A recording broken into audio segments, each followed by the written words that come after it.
Well, I was hoping to get out for some beautiful sunrise pictures. Of course I wake up and of course I have the capacity to be out here this morning. And if you look behind me, skies are clear as they can be. There's no clouds anywhere. This happens to me a lot during my work weeks. Of course, there's often numerous beautiful mornings where I wish I could be out there with the camera, but that's just not how it works all the time, of course.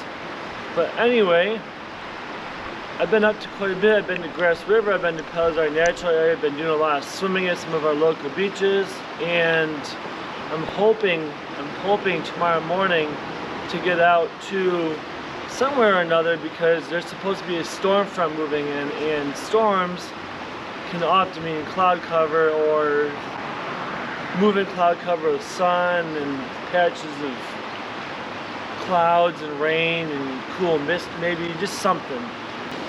Alright, so I'm pulling up the forecast, and of course today, June 24th, is mostly sunny. Sunshine, sunshine. Couple sparse clouds in the mid-afternoon, early evening, heading into the nighttime, overnight. Cloud cover increases. And tomorrow morning at 6 a.m. it shows mostly cloudy. And let's see, 10 days shows tomorrow, June 25th, is thunderstorms. 70% chance, which means it probably won't, but that does mean though that there's going to be cloud cover though, at least, or there's going to be something going on.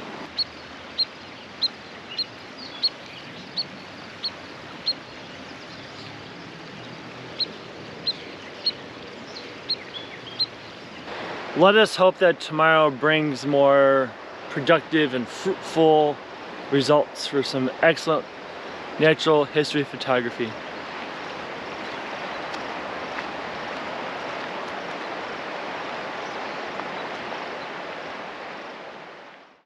I'm pretty excited because this morning I'm going out to Old Mission Peninsula, and along the east and west bays on either side of the peninsula there's going to be some great cloud photography to be had. With the lakeshore and the way the pine trees kind of protrude out of the sand and the banks there, I think it's going to create some excellent compositional opportunities. And of course, the best thing about any moody skies like this is just that it creates an atmosphere and a mood that just can't be had with your typical blue skies that are often the case up here at the moment.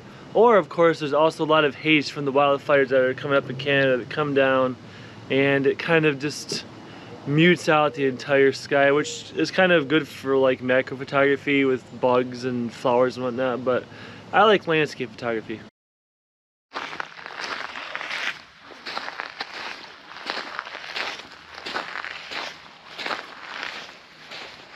I am really excited and feel blessed to be able to be in such a beautiful area. Today it's so tranquil and I love the moodiness in the sky.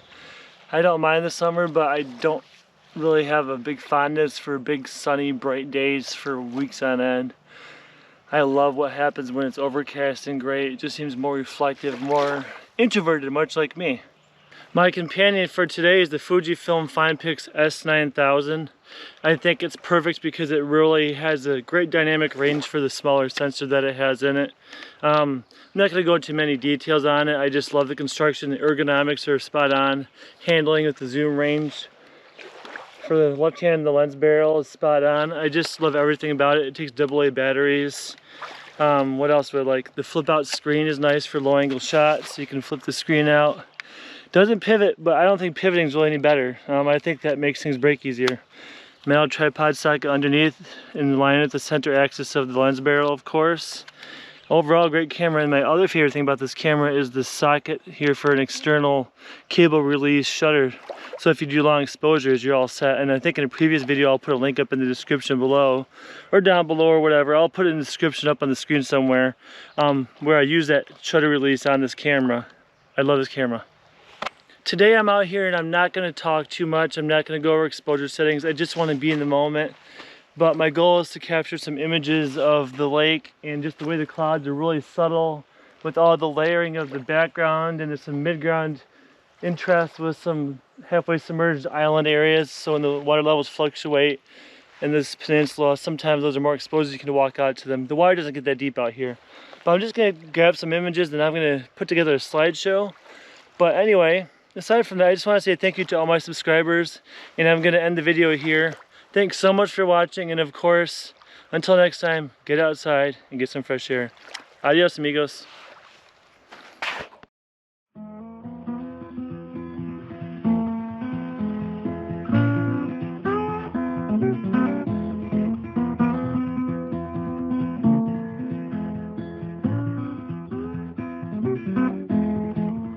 Curiosity killed my curie. You're becoming a curious one. Progress is looking an awful lot like entropy here in my 24th loop round the sun.